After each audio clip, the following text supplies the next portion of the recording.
Assalomu alaykum akalar. Mana bu namlik qatib qolishi bor yoki batareyasi tugab qolishi bor. Shuni qanday qilib qayta ishga tushirishni ko'rsataman.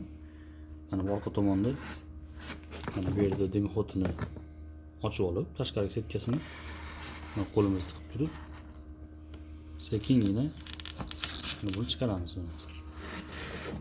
Chiqdi. Bu yerda simol zapasi qo'yib qo'yganmiz. Mana bu yerda ochish bor mana.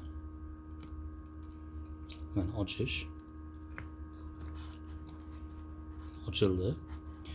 Bu yerda ikkita batareyaligini nimagaligi sababi bittasi zapas bo'ladi. Bittasi tugab qolsa, keyingisini o'rnini almashtirib qo'yiladi mana. O'rnini almashtirib qo'ysanglar, yana qayta ishga tushadi.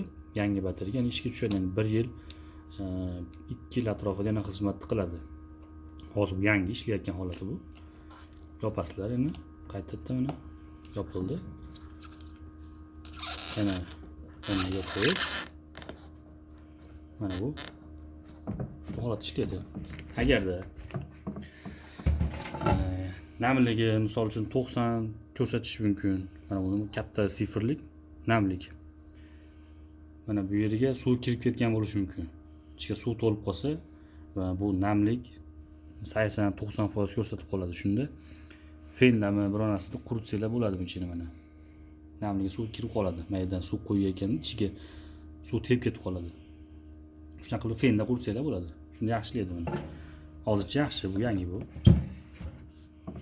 Yana keyingi videolarni yana tushunmaganlarda Telegram kanalimizga aytsanglar, yozsanglar biz unga qarab video qilib chiqarib beramiz.